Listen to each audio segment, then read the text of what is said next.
Hare Krishna, muy buenos días. Namaom Vishnupadaya Krishna Prestaya Bhutale Srimate Bhaktivedanta Swaminiti Namine Namaste Saraswate Deve Gauravani Prasarine Nirvisesa Sunyavadi Pachatya Deshatarine Shaya Sri Krishna Chaitanya Prabhu Nityananda Sri Advaita Chandra Gadabdara Srivasadi Gaura Bhakta Vrinda Hare Krishna, Krishna Krishna, Hare Hare, Hare Rama, Rama Rama, Hare Hare. Hare Krishna, reiterados, vamos a continuar con las lecturas y propuestas de reflexiones sobre el siempre maravilloso y radiante Srimad Bhagavatam. Recordando que estamos en el canto número 2, capítulo número 9, y en este caso el texto número 10, que dice lo siguiente: en esa morada personal del Señor, voy a hacer una pausa, vamos a recordar, se está hablando de los planos de conciencia, el plano de conciencia conocido como Vaikuntha en sánscrito, o sea, el plano de conciencia de existencia donde no existe el menor rasgo de ansiedad, de estrés, de desesperación, de temores, sino que todo es una plena atmósfera de gozo y de amor por Dios. Dice, en esa morada personal del Señor, las modalidades materiales de la ignorancia y la pasión no prevalecen, ni tampoco hay ninguna influencia de ellas en la bondad. Ahí no hay predominancia de la influencia del tiempo, así que ni qué hablar de la energía externa o ilusoria del Señor. Ella no puede entrar en esa región.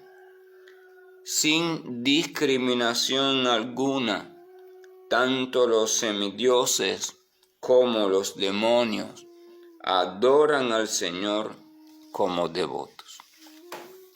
Y comienza aquí a describir una vez más la morada trascendental del Señor. Cuando revisamos la literatura védica, vamos a encontrar que desde el enfoque védico no se habla del plano de conciencia Vaikuntha, sino se habla de los planos Vaikuntha. O sea, de los planos, así como a nivel de conciencia material se hablan de los planos de conciencia material, también traducido como los universos dentro de la conciencia material, o sea, los diversos estratos o realidades que pueden vivirse dentro de la misma categoría de conciencia material. Así también cuando se habla de la conciencia trascendente o conciencia de Dios, el primer estrato o la primera totalidad es lo conocido como el Brahman, o es la percepción de lo no concreto, o sea, no hay detalle, no hay nada, no hay forma, no hay definición, es simplemente lo que algunos definen como ese resplandor pleno, como esa luz, como esa cuestión de luminosidad sin forma. Posterior a eso comienzan a hablar los diferentes textos sobre diferentes planos concretos dentro de la propia conciencia absoluta o trascendente, y es eso entonces a lo que le llaman en este caso planos Vaikuntha, o es el nivel de conciencia donde empieza a haber la posibilidad de diferenciación. Esta diferenciación, vamos a recordar, gira, o sea, se produce continuamente o tiene origen continuamente en el propio amor por el absoluto, en el propio amor por Dios. Los planos de conciencia Vaikuntha son planos que están caracterizados por sentimientos específicos. O sea, el amor por Dios se manifiesta en específicas modalidades. En la modalidad de el predominio del sentimiento de servidumbre, o sea, ver a Dios como el Señor absoluto, el Señor todopoderoso, el Señor maravilloso, y por tanto ese sentimiento nos lleva a una continua sensación, a una continua tendencia natural, voluntaria y gozosa de reverencia continua. Y desde ese sentimiento entonces siempre hay una tendencia a el servicio, pero el servicio a la manera del súbdito. En el súbdito está predominando el sentimiento de la grandiosidad de su Señor. Él está extasiado en la grandiosidad de su Señor y entonces por eso siempre está al servicio, quiere estar al servicio de su Señor. Para él su Señor es lo máximo, para él su Señor es lo más en todo, y este todo es en todo lo bueno, puesto que no puede existir ni hay posibilidad de que exista lo desfavorable en los planos de conciencia Vaikunta, puesto que lo desfavorable proviene de las cuestiones de la mente cuando está enmarañada en las propias construcciones del ego falso y sus diferentes denominaciones o distinciones, pero al plano de conciencia Vaikunta no se puede acceder sin antes haber purificado todo eso y sin antes haberse restablecido la chispa viviente en su conciencia original o en su conciencia trascendente o espiritual. Entonces, en el plano de conciencia Vaikunta, los dos estados más predominantes, de hecho, son los que existen, los que continuamente se están manifestando, son el estado conocido como Santa Rasa.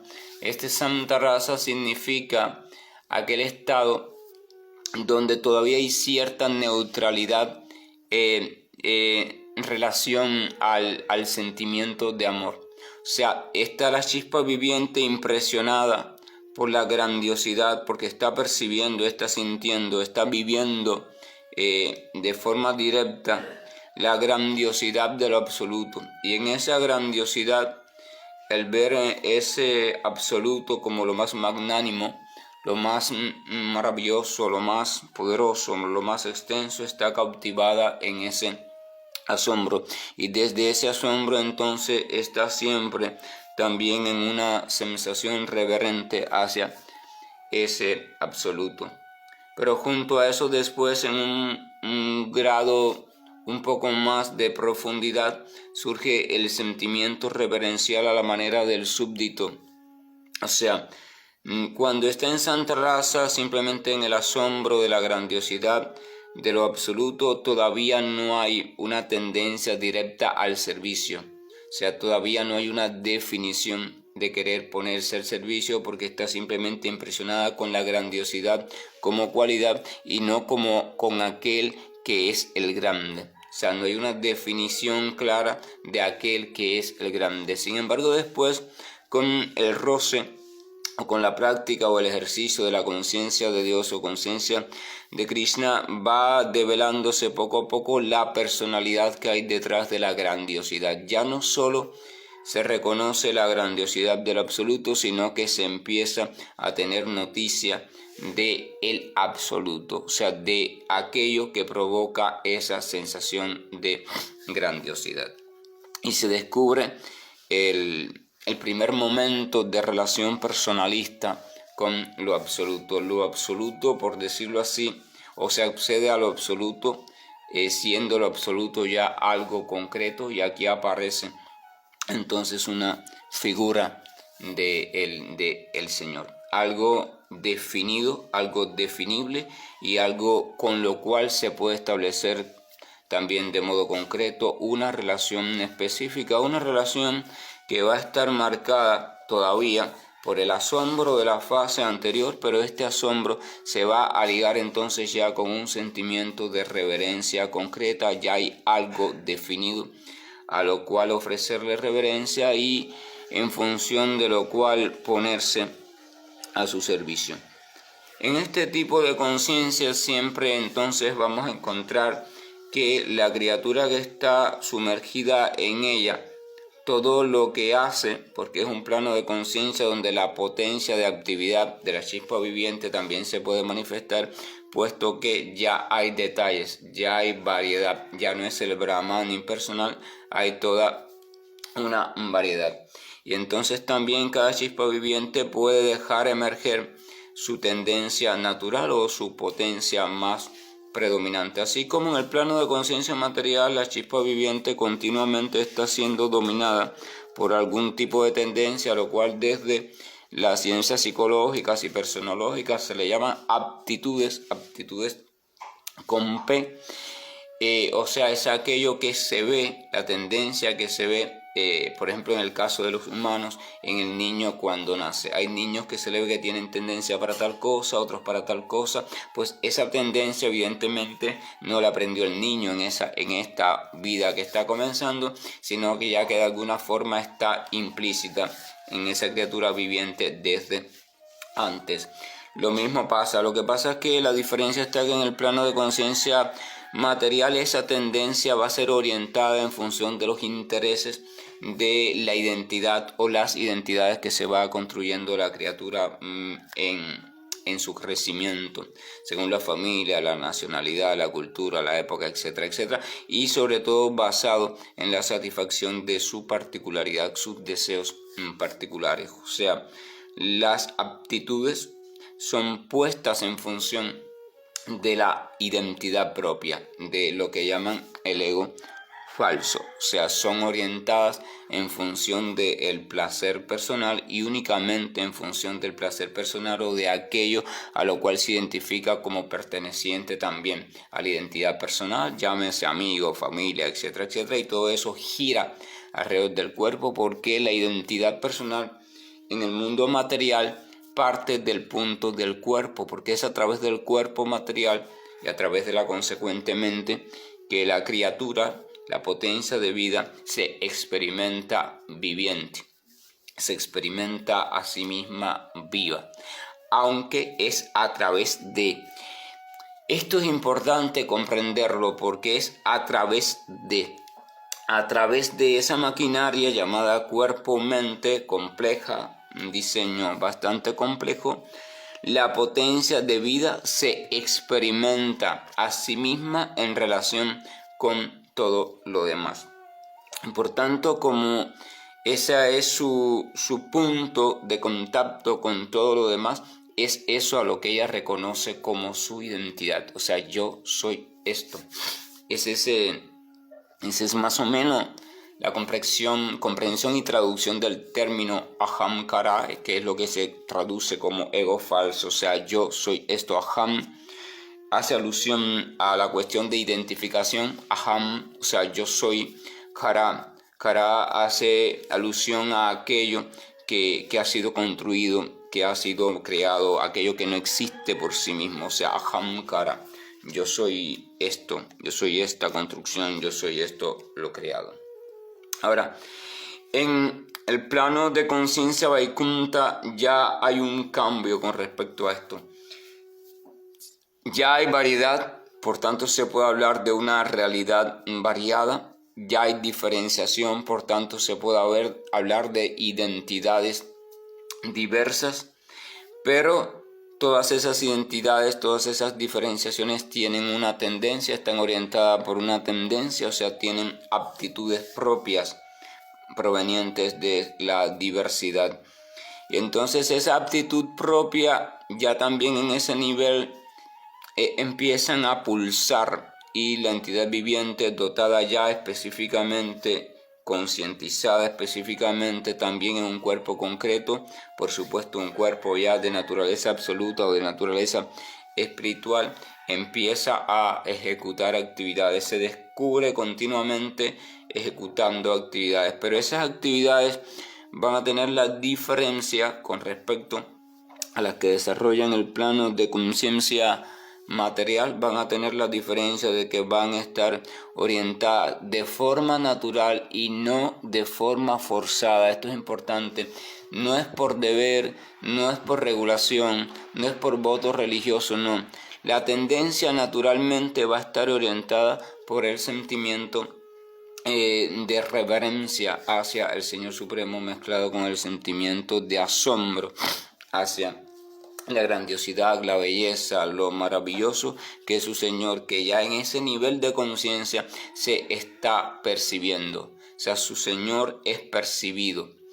Esta percepción va a cambiar. Vamos a ver que, por ejemplo, en la literatura védica, los diferentes estratos o realidades que pertenecen a ese plano conocido como Vaikunta son diferentes. Por eso la literatura védica habla de planetas Vaikunta.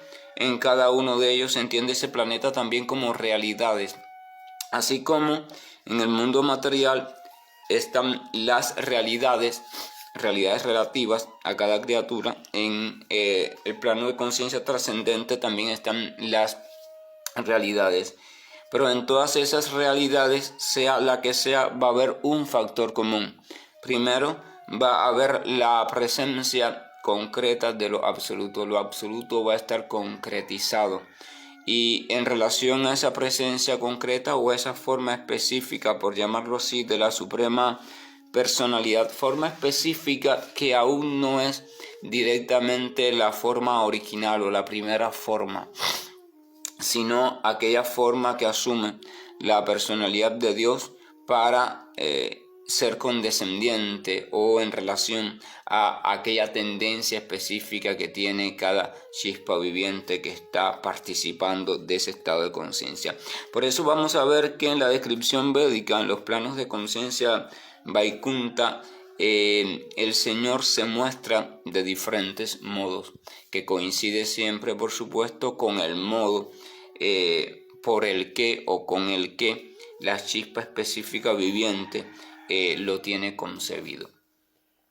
Así como acá en el mundo material se construyen diferentes representaciones del Señor Supremo, a lo que desde el punto de vista de lo védico le llaman las deidades, así también allá, pero allá concretamente la deidad asume una postura viviente, o sea, es viviente. Y aquí simplemente está hecha de algún material inerte, aunque para la fe del devoto es también viviente, pero no es directamente viviente. Allá es viviente por sí misma, no por la fe. Y es independiente esa cuestión de lo viviente. Entonces vamos a encontrar eso, una representación diferente de lo absoluto, y así por tanto también un nombre diferente de lo absoluto. Sin embargo, esa variedad de lo absoluto no existe para ninguno de los participantes en ese plano de conciencia. No es que una chispa viviente está consciente del absoluto bajo el nombre, por ejemplo, de Narsimha y está pensando que hay otro plano, otro planeta donde el absoluto existe como tal y allí tiene otro... No, el absoluto que existe en la realidad en la cual él existe es el único. A Dios siempre es solo uno y no hay comparación con otro, ni ese que está participando de la relación con ese absoluto específico quiere ni desea a otro absoluto. Es como una persona que está bajo o está a cargo del mandato de un capitán, y ese capitán es un buen capitán, y entonces ese capitán también es padre, hermano, esposo, etcétera, etcétera, de otras diferentes personas, pero para él es su jefe, y es tan maravilloso como jefe, lo mira tanto como capitán, que él no le interesa nada más. Él quiere por siempre ser el soldado de su capitán. Él no quiere ser su hijo, él no quiere ser su esposa, él no quiere ser nada, él quiere ser por siempre. Y desde esa relación de soldado-capitán vive eternamente. Entonces lo mismo sucede en los planos de conciencia Vaikunta, se diferencia porque se diferencia el tipo específico de relación. Es una relación de servidumbre, es una relación donde todo se realiza pensando agradar a ese supremo, pero desde una especificidad, y desde esa especificidad el gozo es tan grande que ni siquiera se desea ni se sueña con otra especificidad, ni siquiera se puede concebir que puede el maravilloso Señor tener otra forma, sino que se le asume en esa forma plenamente, se le acepta esa forma como la forma absoluta y ese nombre como el nombre absoluto, porque la única forma que hay de llegar al estado de entrega total es que usted se defina, es que la criatura se defina. Siempre va a haber un modelo, siempre va a haber una forma, un nombre, unas cualidades que van a coincidir específicamente con cada chispa viviente. Y cuando la chispa viviente encuentra ese nombre, esa definición de Dios, etcétera, etcétera, y siente que es esa la que le atrapa porque coincide con su tendencia, entonces allí ella se entrega y lo asume como lo absoluto. Ahí hay una diferencia entre el devoto y el estudioso. El estudioso empieza a darse cuenta, pero mira, aquí el absoluto se llama así, aquí Dios se llama así, aquí así, y entonces nunca puede entregarse a ninguno. Sin embargo, el devoto puede haber encontrado diferentes nombres de Dios, diferentes descripciones, etcétera, etcétera, pero cuando encuentra una que siente, que le atrapa por completo, que le resulta atractiva, que le coincide con su tendencia propia interna, entonces tiene que dar el paso de entrega, tiene que tomar el rumbo o los rumbos de la relación con el absoluto a través de esa concretización.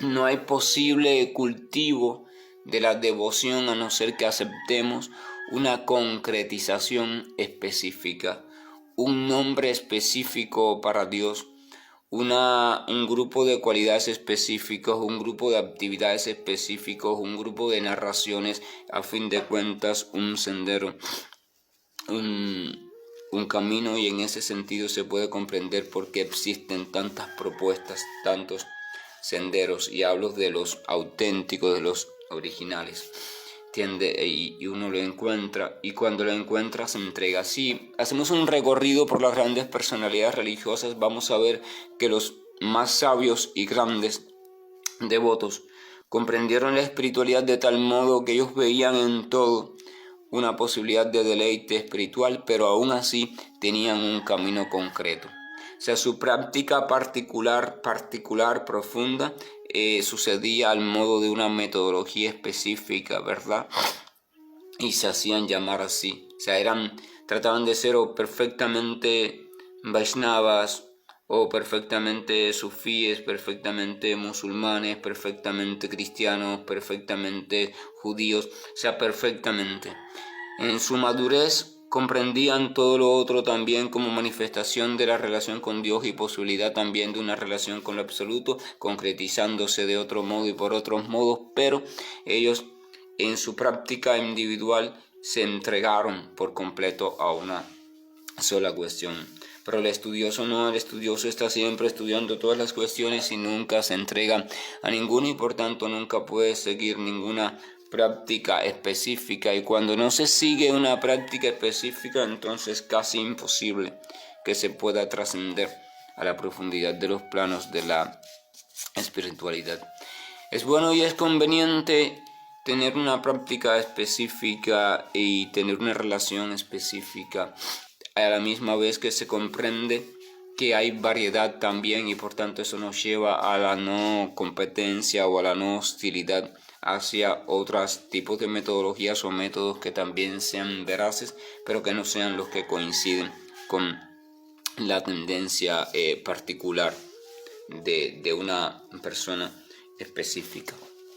Entonces dice que en la morada personal del Señor las modalidades materiales y la ignorancia la ignorancia y la pasión no prevalecen, allí no pueden existir. Más allá de la concretización específica de cada plano de conciencia trascendental, donde ya ocurre una relación más concreta con el Señor, hay una cualidad común en todos esos planos o realidades relativas a lo absoluto. Y es la cuestión de que en ninguna de esas realidades existe vestigio de ignorancia ni pasión material. En el mundo material somos guiados por la ignorancia de nuestra verdadera identidad y somos guiados también por la pasión del querer disfrutar, ¿verdad?, para nuestro bienestar propio, y eso no existe allí.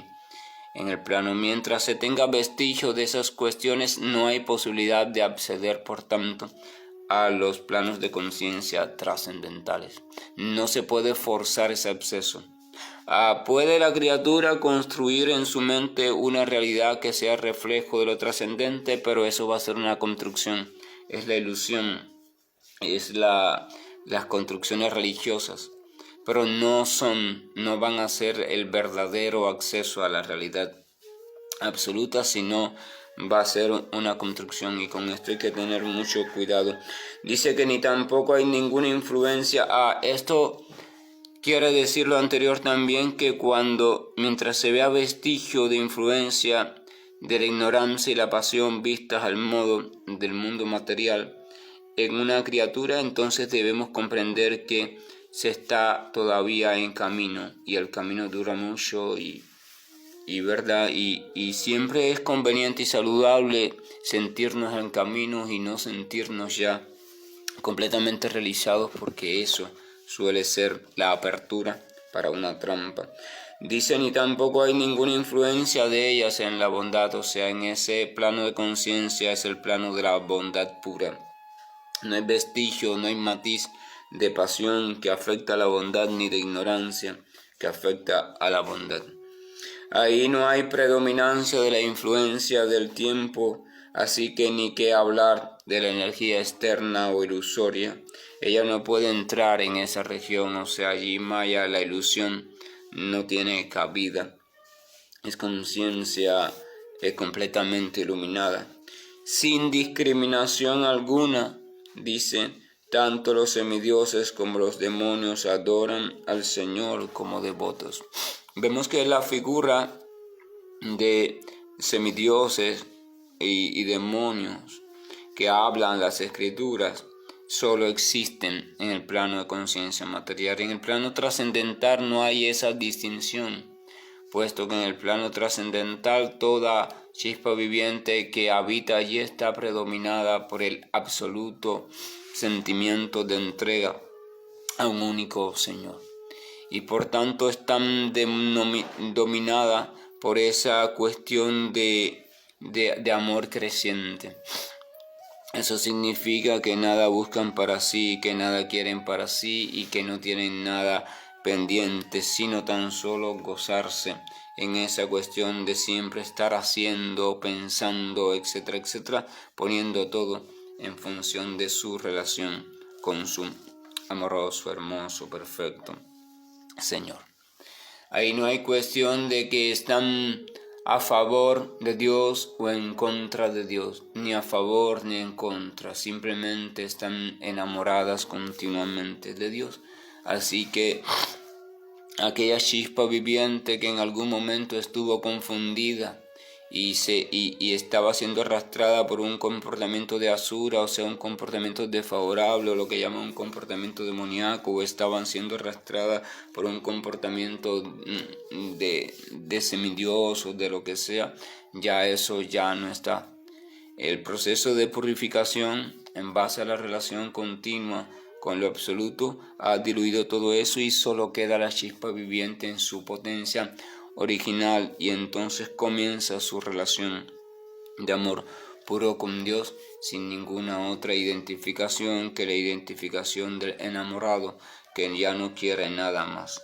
Los semidioses son siervos del Señor, pero al mismo tiempo tienen cosas pendientes materiales por realizar, y por eso permanecen en la categoría semidios. Todavía están atados al plano de conciencia material porque tienen cierta tendencia todavía para su deleite y disfrute, y por tanto no se puede entrar todavía desde esa postura al plano de lo absoluto. Cuando esa tendencia es realizada, cuando esa tendencia es purificada o diluida, cuando ya no queda vestigio de deseo por realizar o de deseo centrado en el propio gozo particular individual, entonces empieza la posibilidad de desarrollar enamoramiento, cariño o amor hacia lo absoluto, y es que empieza el verdadero desarrollo o camino espiritual o trascendental. Entonces ya a partir de ese punto ya no es ni una cosa ni la otra, ni semidios, ni demonio, ni esto, ni hombre, ni perro, ni gato, ni árbol, ni nada.